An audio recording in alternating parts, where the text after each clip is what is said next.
Let's play! Whoa! Hello there, ladies and gentlemen. You all may call me Pharaoh, and welcome back to Let's Play Raging Loop. Last time we left off, we actually met a lot of the citizens of the town. I will not lie to you guys. It's been like only a few days since I played, but I already forgot a lot of the names, unfortunately. But Yamizino or something. I'm off. Regardless, we met them. Something's odd. They want me to leave, which is understandable. I want to leave too, but we're trying to fix our bike, and it doesn't look like we're having much luck there. After a bit more time, I somehow took off the rubber from the tires and removed the tubes. Both tires are pierced by some really rusty nails. Fuck, this kind of stuff only happened at the worst of times. Then I applied the patches and filled them with air using a manual pump. I wet the tubes. There were no bubbles, meaning no air was leaving them. Things were looking good.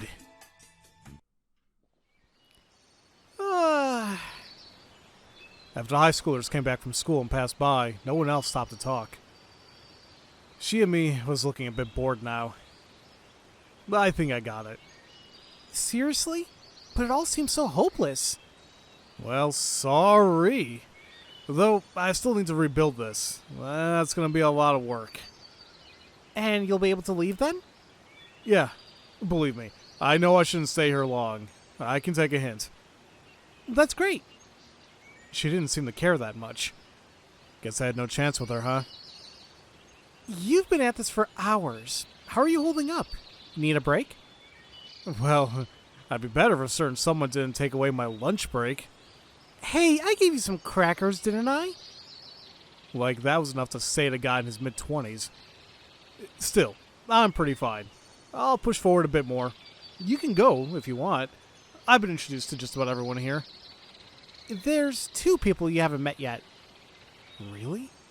Well, there was no real need to, right? I'll stay around a bit longer. I came back here because I was bored, and it's not like I'm busy. Couldn't you play around with your 52 guy friends? I take it back. I came back because I wanted to be bored. Living in the city is so annoying and tiring, especially with 52 guys texting you all the time. Oh. Sorry, I lied about the 52 guys. Why? Because I wanted to keep you in check, I guess. Why would she pull a tactic like that only to reveal her hand? Hey, did you really get dumped by your girlfriend? And now she asked me that. I did. Honest. I see. Well, after that relentless assault, it wouldn't be fair unless I played my own card. Oh, you want to come with? Huh? It's a 2-seater? Yeah, there's even an extra helmet. It's not dry yet, though. I'm obviously leaving soon, so unless you have something planned, you can join me. We can even go on a bike tour. If we have enough time, I can take you anywhere. Flexible, open to fine-tuning, wild and charming. This is a good date invitation if I said so myself. That sounds great, and I have no plans. Oh? I'll go get my stuff then. Shimi smiled and turned around to head to her place. She then looked back at me and... You should hurry before I change my mind. Yeah, sure. Well, that made me motivated. That was one tiring trip, at least I met someone good along the way. I just forget everything I did and want to remember while on the road with her. I can only hope that clever girl and I would eventually grow closer. With that ulterior motive in mind, I resumed rebuilding the bike.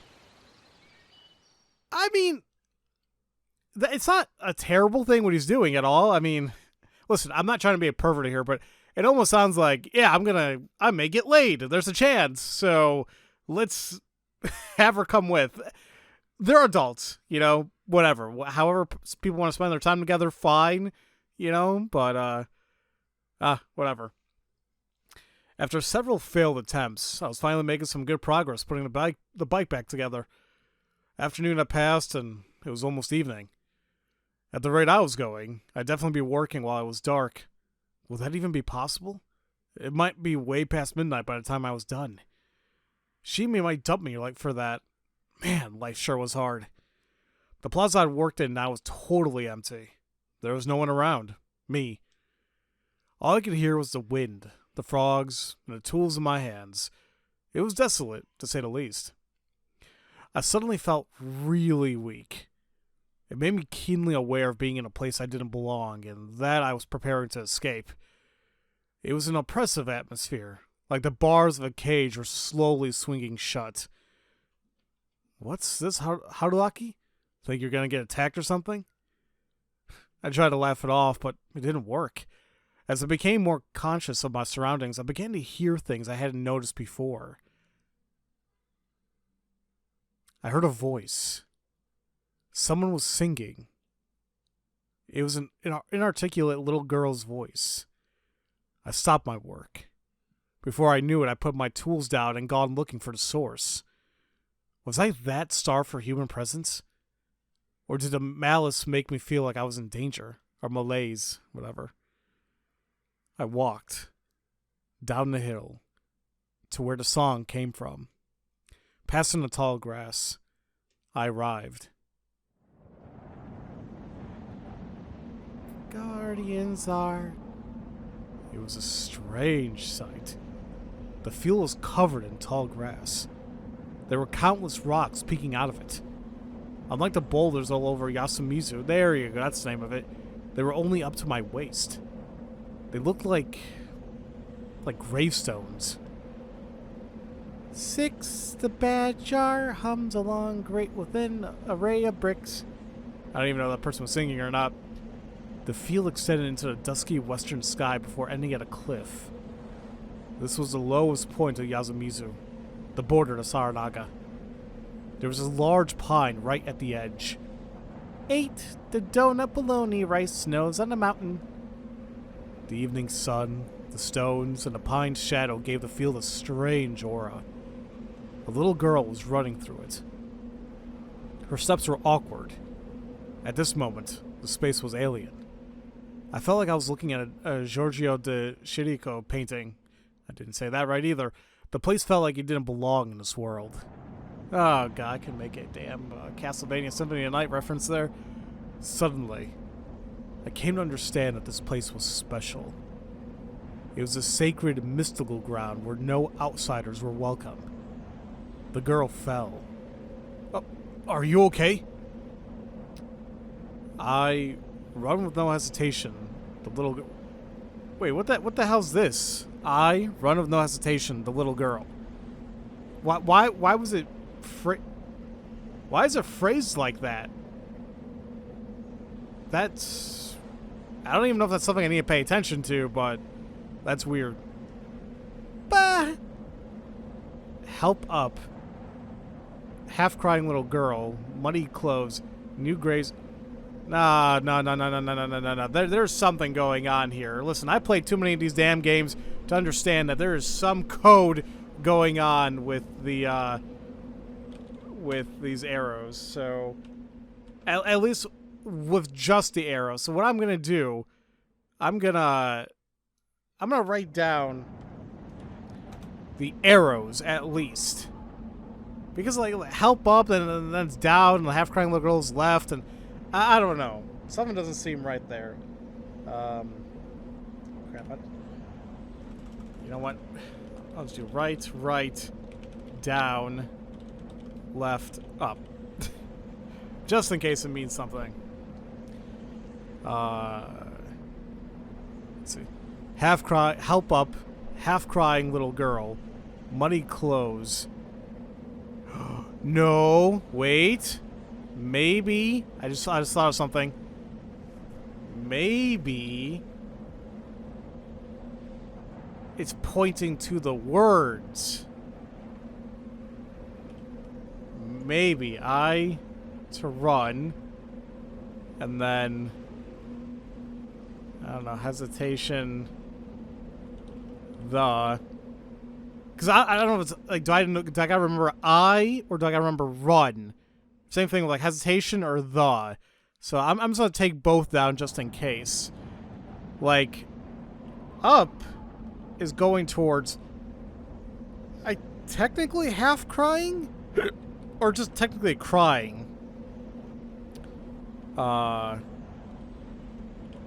Muddy is going to girl. New is going to half crazy, or half crying, excuse me. So if I put the words together in terms of where they're pointing to, it's run the crying girl half. I don't think that makes any damn sense. I don't even know if I'm doing anything right here. Just something like when something weird or new was introduced in these games, it means like, wait a minute. Console. Wait, did the other one? Did someone just show up the word down there? This is weird. Console little girl, push away, run. It doesn't point to anything. Then someone. What the hell is going on here? Right. Down. I guess. The thing is, like, this is like going to many things. Nothing really connects to someone. I don't know. Now, what the hell? This is... Isn't this the one chick we saw really quick at the end of the... by the blocks? Oh, the apartment block? Left. Right? And the way this works... Girl appears. Saw girl. Me once? I don't know. Appears girl, saw once, me. Prepare for the feast when the evening mists arrive. Oh my god, this keeps going.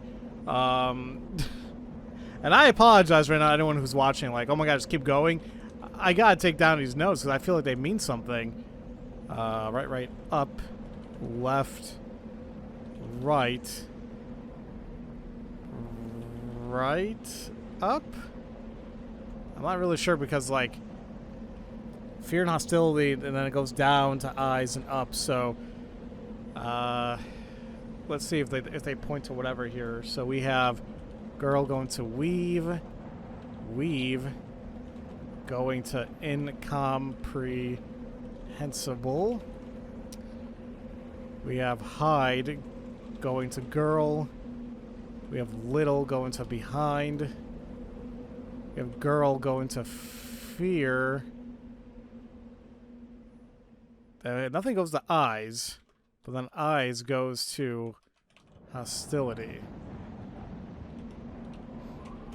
Lots of negative keywords here as well, right?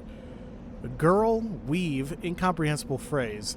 Hide behind, little girl, fear and hostility, eyes. Run. Oh, she's actually, like, kind of mad looking. Oh my god, this is just a bunch of arrows. I'm gonna take down, so right, and then 1, 2, 3, 4, 5, 6, 7, 8. Is that 10 right?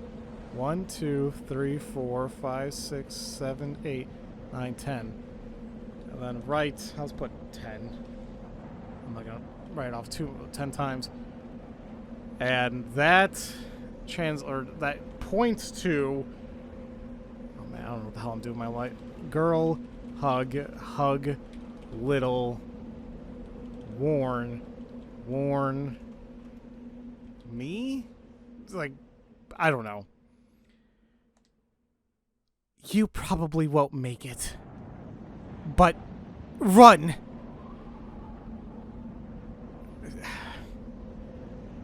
So, okay. Right, left.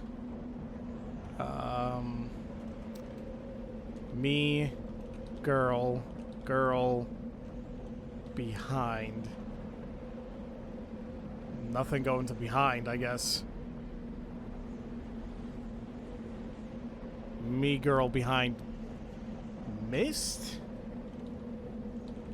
Okay.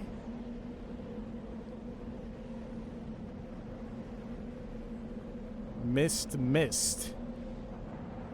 Like, but see, mist, like, it's on the top and on the bottom. Like, what the... I don't know. I have no idea what's going on here. This is random as hell. I probably just kept going. Now it's mist. Now it's 4 times. Frankly, I don't even know if I need to write this down, but... Me. Turn around? Wait, I'm not even writing these down. I think that was right. Yeah, what the hell is that log again? Turn around, run. This is freaking me out a little bit, I'm not gonna lie. Where?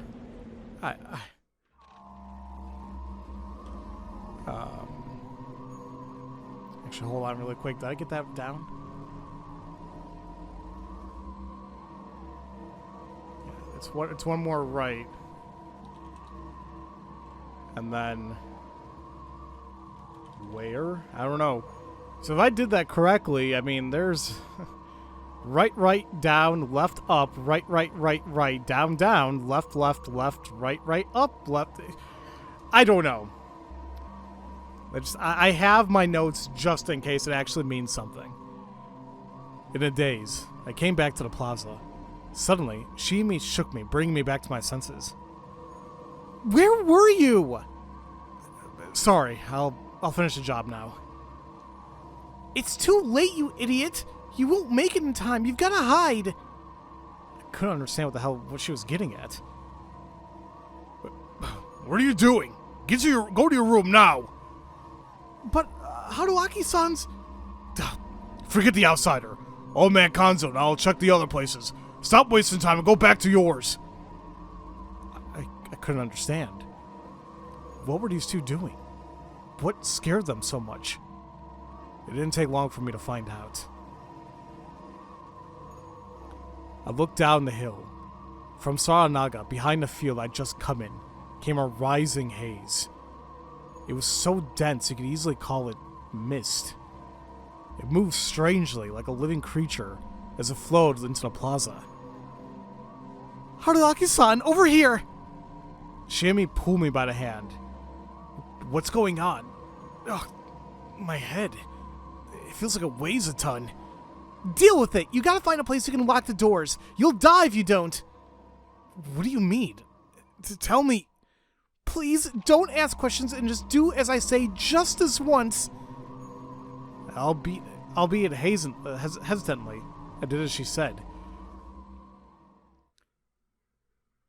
We ran up the hill and crossed a rice field path until we made it to a simple outhouse. This should be fine. Seriously, what's going on? And sure, that was a hell of a miss, but this won't protect me, right? Listen, there's no time to explain, so please just do what I say and only that. Get in there, lock yourself in, stay inside the whole night, and don't make a sound. My mind was pretty clear by this point. So much so that I began to wonder why it was so clouded until now. Because of that, I could easily understand exactly what Shimi just said despite how weird it was. I could also see that she was really desperate. And I can even go against her wishes if I had... Wow, wait a minute. This one actually wants multiple keys, not just one. So... odd. Okay, well, we can't do any of that now, so we'll just hide in an outhouse.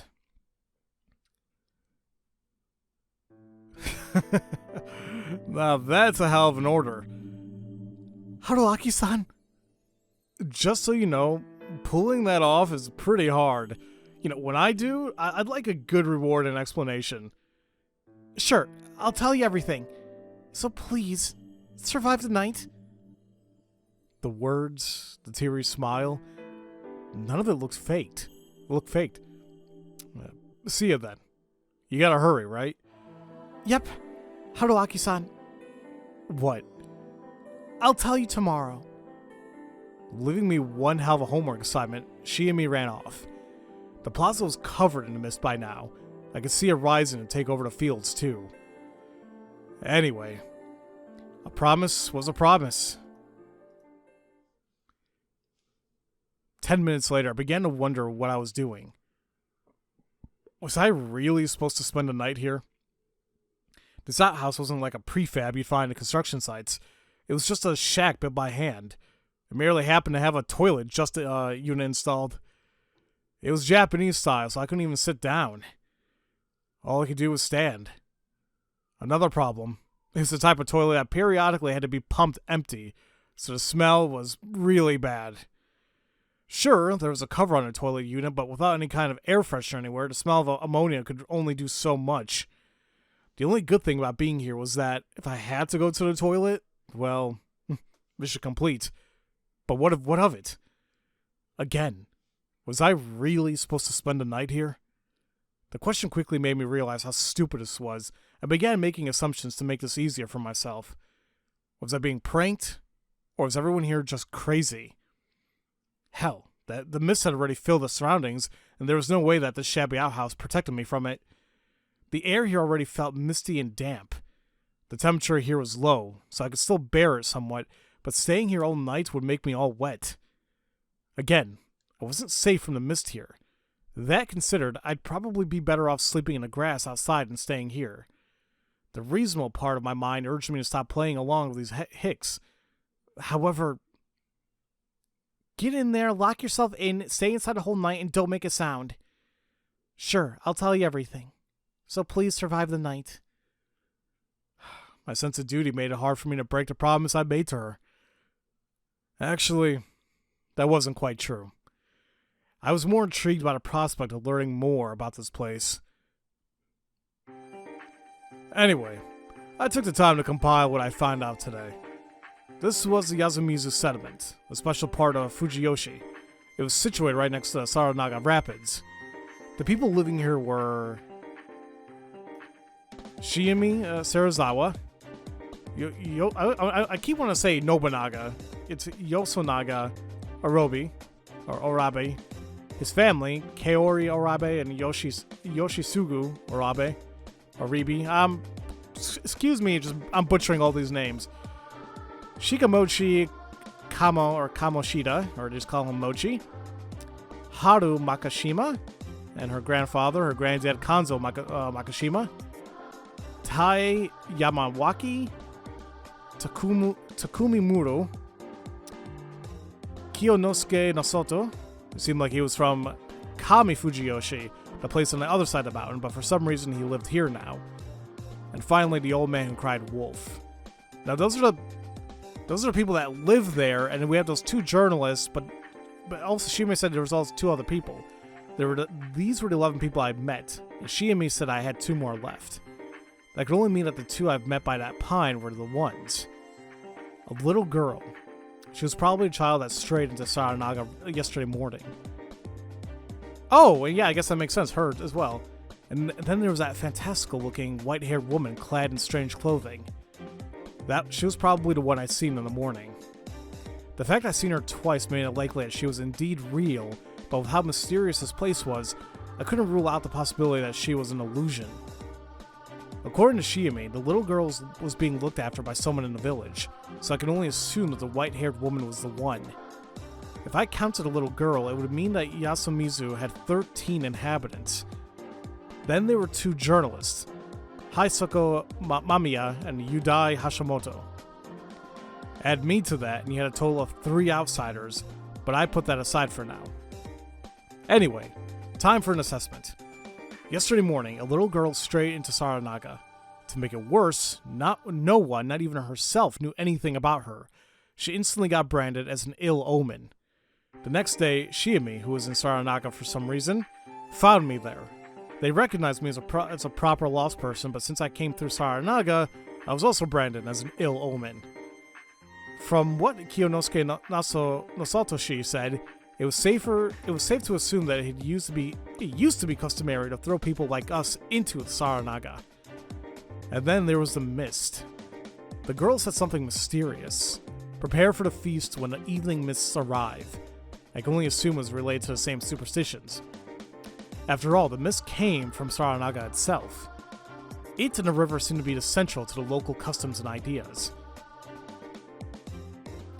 With that in mind, how was it dangerous? What was going to happen now? Yomibito, as in people from Yomi? The ancient Japanese land of the dead? Dead people came back through Saranaga, and they were corrupted. Well, that gave room for some wild ideas. Was there some sort of pathogen in Saranaga that rose up in the mists? Did it turn people into zombies? Was that meant to be part of some Japanese Resident Evil? Now, wait a minute. Wait, that was already Japanese. Now, hold on a minute. Is it even... I guess games can make references to other games, right? What if you had a 10% chance to be infected by the mists, but a 100% chance to be infected by another person? Well, that explained why everybody had to isolate themselves like this. If I became a zombie, I probably wouldn't have the mind to unlock the door. So basically, by locking myself in here, I was quarantining myself. I hadn't put all that much thought into that, but that seemed like a good story. Sure, stuff like the boulders and the wolves didn't fit anywhere into my idea, but it was still interesting. Then again, I knew this was Hicksville and all, but would a superstition that science could explain so easily really survive the modern world? It seems so weird. Yeah, okay, yeah, we know, okay. Don't make a sound. To be frank, the reason why I spent so much time on these delusions was because I was scared of things I didn't know or understand. In the past, people used to attribute stuff like natural phenomena and diseases to gods, devils, yokai, and then do nothing but fear them. They were scared of these manifestations of monsters and whatnot, but on the other hand, it was better than not seeing or not knowing what they really were. The fact that you could die to things that you couldn't see or understand made life really unreasonable and unfair. That was why it was very illogical to give things names and mental images in order to recognize and memorize them. My fear of things I didn't know was the same, except I wasn't satisfied with just labels or hypotheses. I needed to reach the truth. That aside, what I was feeling right now wasn't a fear of the unknown. It was a realistic, practical fear of something that could endanger my life. And third time, yes, we know. That meant that outside lurked something dangerous that could hear sounds. Perhaps it was a so-called dead that rose up from the river. Or maybe, assuming I was right with my Saranaga sickness theory, it was people who came out and beat the shit out of all the disease who didn't follow the rules. The wolf is coming. Maybe the wolf was the title given to the killer? Or maybe it's literal. Suddenly, I hear a scream in the distance. Oh my god, I'm gonna get screwed. I can't not stay inside. I have to go and take a look. Like a dumbass, I'm gonna go out and take a look. Wow. That was some timing. Right as I was about to form a new hypothesis, the proof connecting it all suddenly came to me. And it was right outside. Is there like a drum line going outside? Like, what is going on? It had gotten really dark. There were no lights anywhere. The darkness was fear. Unperceived equals unknown equals dangerous equals scary. Leaving this place was dangerous. Dangerous equals scary equals scary equals scary equals scary! Scary things were scary no matter how much logic you applied. I mean, really? I never understood people in my neighborhood. They just had the floor of their stupid-ass cars. Like, never mind. But I couldn't discard my desire to get to know the fear and conquer it. I opened a door and stopped in place. Night wasn't absolute darkness. No matter how dark or cloudy it was, the sky almost gave some bit of light to us. However, I came to understand that it could be hard to see even if there was light. Everything I saw was covered by dense mist. Combined with the pale moonlight, it made the area seem milky. It made it hard to get around. Regardless, I couldn't ignore the scream. There was something beyond this veil. I kept moving forward. Unless my ears were deceiving me, the scream belonged to a woman and had come from the night. From the right, I should say. I couldn't let myself think that. Or rather, I didn't want to think that. The unknown was scary. Personally, I'd find that principle made my life really easy. I had more than enough fear from those which were I can't talk. I had more than enough fear from those which were directly threatening my life. I really didn't want to have the fear of losing someone as well. Change your line of thought, Haruaki. Solving the mystery might save someone. 2 birds with 1 stone. I began walking faster. Another scream. It was close. I realized I had to find a way to protect myself. I was unarmed, so I looked around for anything I could use as a weapon. I felt around to see if there were any branches or anything. Sadly, all I felt was grass. I went deeper and searched the ground itself. Soon, I felt something hard. It was a rock. A moment of digging later, I took it in hand. It was a bit smaller than my hand. I almost teared up at how useless it seemed, but it was better than nothing. I looked at the base of my feet and saw the grassy ground. I could easily move forward if I first checked the ground using my feet. And since I might have come close to the danger, I had to focus on what was ahead too. I'd recognize the danger and, if possible, get rid of it. I concentrated entirely on that and stepped forward. I couldn't hear the screams anymore, but I could hear other things. A wet sound. Ugh. And the sound of something cracking. It filled my mind with countless things I didn't want to imagine. Even so, I kept walking forward. Forward. Until I saw it. Damn! That thing's huge! Oh. Yeah. Oh. Yeah. Now do you realize we said lock your ass in the damn thing?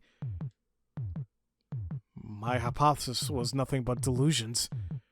The truth was truly something you had to see for yourself. But why? Why was this so scary in spite of being true? It wasn't supposed to exist. It couldn't exist. After all, it was a wolf with a humanoid body. And there's no such thing as werewolves.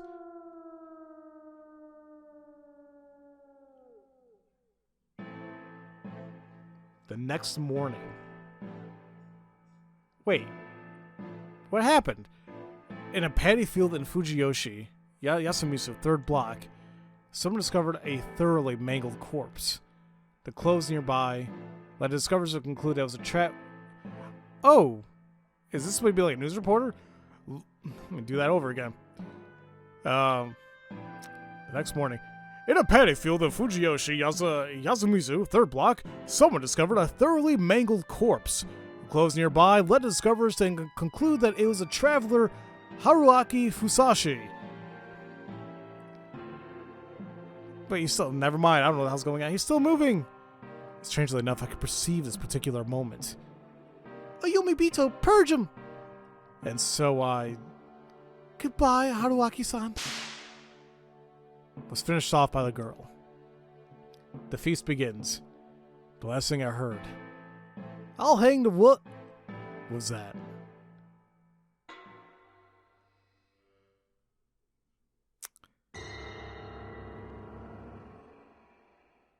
Yay! I am so lost, but that is the point, because we don't know anything. Unveiled Arrival. So that was one ending of God knows how many. Oh, look at that. Obtain key, Werewolf and Resurrection. And it even says it here. Obtain key 02, Werewolf and Resurrection. You can view it in the keys list. The route unlocked by this key is represented by the same number on the scenario chart.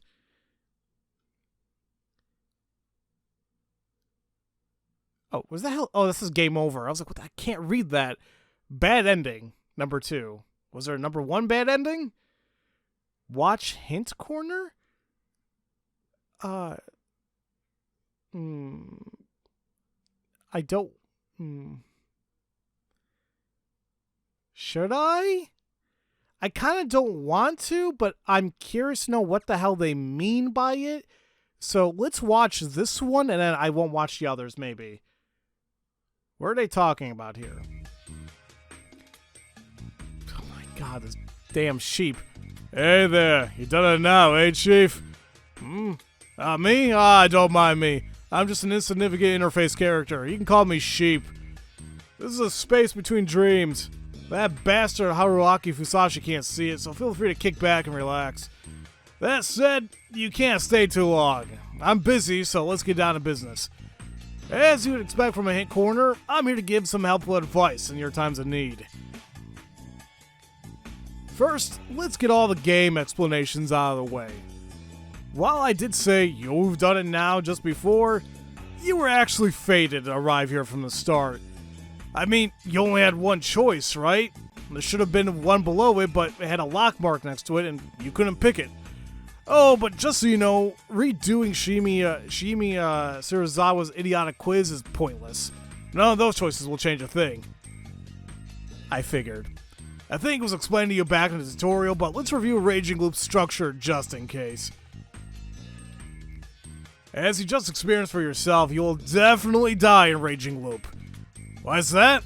Because many choices are locked, but you'll need keys to unlock them. These keys are spread throughout the story. You'll need to die to obtain most of them. That's why death is unavoidable. So I guess we know now how to get most of the keys. We just gotta die. It seems Haruaki Fusashi can retain his memories for the next time, even if he dies. This is a system to replicate that. So here's my first piece of advice. If you get stuck, try dying! There are many keys lying within the story's many bad endings. You can also obtain keys from some surprising outcomes. Of course, it's possible to get all the keys and finish the game without seeing all the bad endings, but I'll leave that up to your playing style. As for bad ending 02, also known as a Toilet Man's End, you'll need key 02 to avoid it. But that won't be a problem for next time. Did you notice? You already obtained that key by dying here. You can check the details of key 02 from the keys list in the menu, so you can check it out there. But basically, Haruaki Fusashi knows that from experience, he'll die if he goes out at night. That's what makes a new choice possible. You'll find more bad endings that you're forced to play through first in the future, so keep that in mind. Other times, you may keep going onwards for a long time without finding a key. Whenever you get a key, it's displayed with huge, large red letters, so remember that part too. Wait a minute. I gotta remember when I get the keys as well? Or is just making me remember like when I actually got the keys. But whatever. Haruaki Fusashi was sent back to the starting point after this. In other words, to the scene at the start of the game with him on his bike. You can reread everything from the start if you like, but you're gonna die dozens of times from now on, so it'll be a pain to reread each time. So once you get a grip of the situation, use a scenario chart to jump ahead. You can jump at any scene you've read before, whenever and wherever you want. It's really handy. For example, you can open a menu, press the chart button, and go to Q, follow the screen in dense mist, and even right now. Use the scenario chart to jump around. That's the key to completing Raging Loop. Incidentally, this marks the end of 2 Dense Mist. The so-called prologue is over. If you pick the choice I was unlocked this time, the game's first main route, 3, Yomi, will begin. Good luck! Next time you come across a locked choice, look to the right side. You should see a number of the key you need to unlock it. The number appears in a scenario chart too. It makes it clear what's locked and what key numbers you need. Handy system, eh? And by the way, here's a little tip. You won't be getting key 01 for a long time. You didn't miss anything, so relax and just keep playing to your heart's content. That's good to know then. So wait, am I getting these keys in order then? Or because he made it seem like, okay, you skipped one, but don't worry about it. That's just how it is. But are we going to get keys 3, 4, however sequentially, or is it going to jump around too? Gah, that took a while, and I'm busy. Well, that's enough for this time. Die another hearty death next time. Guess it was just a dream, right? Do better next time. I don't like this sheep. He scares me a little. 1 sheep, 2 sheep. And am I back in the beginning? Sure enough. Yeah. Okay. And he even said, we could reread everything if we so desire, but who the hell wants to do that? So here's the actual menu here. Take a look at the keys here. So we have Werewolf Resurrection. Mist appeared in Yasumizu Fujiyoshi. The residents were oddly afraid of it. After ignoring Shimi's warning, I was killed by a wolf-faced human lurking in the mist. But what's even stranger is that I should be dead, yet here I am, racking my brain over these mysteries. What in the world is happening? So, he just retains his knowledge. And there's 20 keys. Now, they mentioned that I don't need to get all the keys before seeing to get everything, but I think I want to get everything. So, those are the keys. Let's go to the chart here. So there's nothing introduction. We can't do anything here because we need the key number 4. We need key number 20 here. We need all these keys to that. But you see that was just key 2. And it tells us, in the chart, the area that you die, but also where you found, if you found a key, this is where you found it. So, okay. We still have some time, so let's go ahead and go back here and do this. So, can I just... There, I skipped everything. And even tells you, too, because we know that the first option led to our death, it has a skull. But you know what? Let's keep still. What was that? It sounded like someone's life was in danger. It meant something dangerous was nearby. Wait. I couldn't be rash. The world didn't have many things that logic couldn't explain. Like the existence of murderers. But until I saw the source of the scream myself, it was nothing but a source of fear. Yes, we know. I reached to open the door, but something stayed my hand. It was my promise, Ashimi. But that scream just now was very real. It wasn't normal. I had to assume the situation was dangerous, and maybe I just couldn't. And maybe I could help if I went out. But that meant endangering myself. I was no saint, and I had no plans to rectify that. If there was something that could get me to walk out, it would be curiosity. My curiosity had won over many dangers thus far, but right now is weaker than my fear and risk of death. Why? Because I already knew. Shit! What the hell were those memories? It wasn't a premonition, or dream, or anything that vague. My brain recognized it as something I'd experienced. But how? After all, I was still alive, and the time from those memories had yet to come. Was I a precog or something? By God, I swore I'd never imagined or experienced anything like this before coming here. And why did the memory come back at me at this particular moment? Regardless, that overwhelming fear and the pain and death that followed were exactly what waited for me if I opened that door. I couldn't feel more certain of that. The thoughts rendered me unable to move. Immobile. I stood still, completely certain that I'd lost my chance to leave. I wasn't childish enough to sneer at selfish decisions, but this still didn't feel good. Not to mention I was upset at myself for not being able to act like me and just run out simply because I was curious. I didn't even feel saved. Until that moment.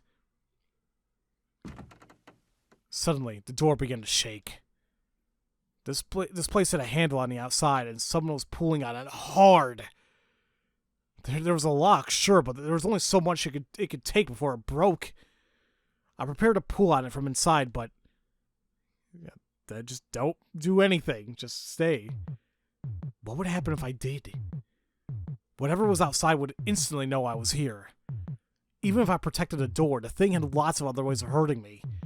But what if it didn't know about me and was just weirded out by this randomly locked toilet? What if I didn't show a hint of fear to what it was doing? Would it just leave? I chose to wait and see.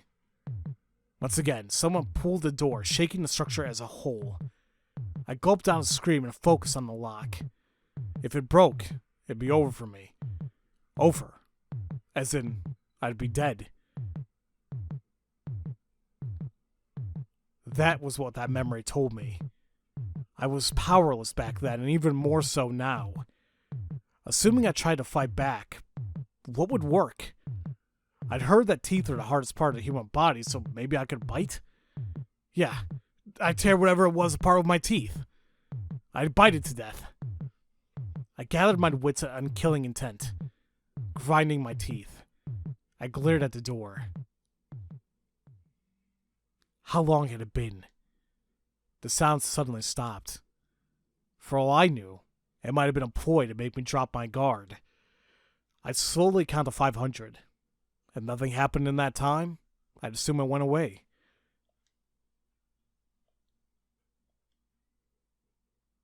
There were no screams or attacks after that, but the silence around me improved my perception. I heard strange noises every now and then. Breathing, growling, claws on the ground. Basically, I felt a beastly presence. So that thing actually existed here?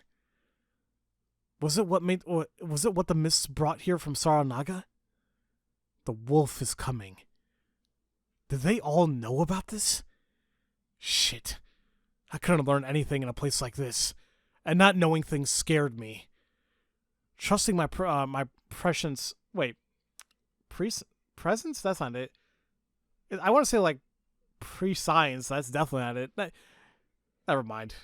Or deja vu, or whatever it was. I chose to just stay quiet and wait. I'd find out everything tomorrow. I just had to make it through the night and then talk to Shiami. And if it was something I couldn't solve, I'd just run away. Thankfully, my bike repairs were going well, but I'd be leaving even if I didn't work. I'd walk to Kamifujiyoshi if I had to. Unlike Yasumizu, they might have had reliable means of transport. For now, I just had to stay awake and make it through the night. I reached Yomi.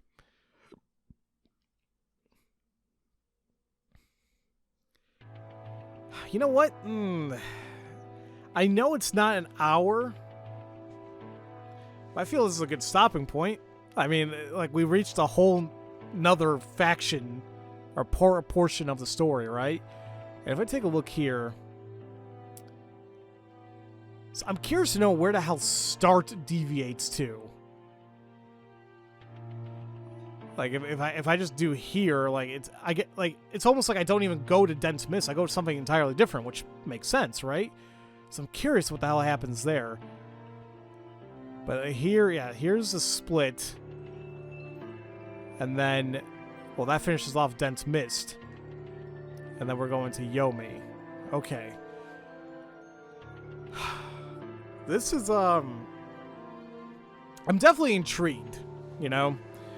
And even if the visual novel, like, you know, it's literally like, oh my god, there's a wolf.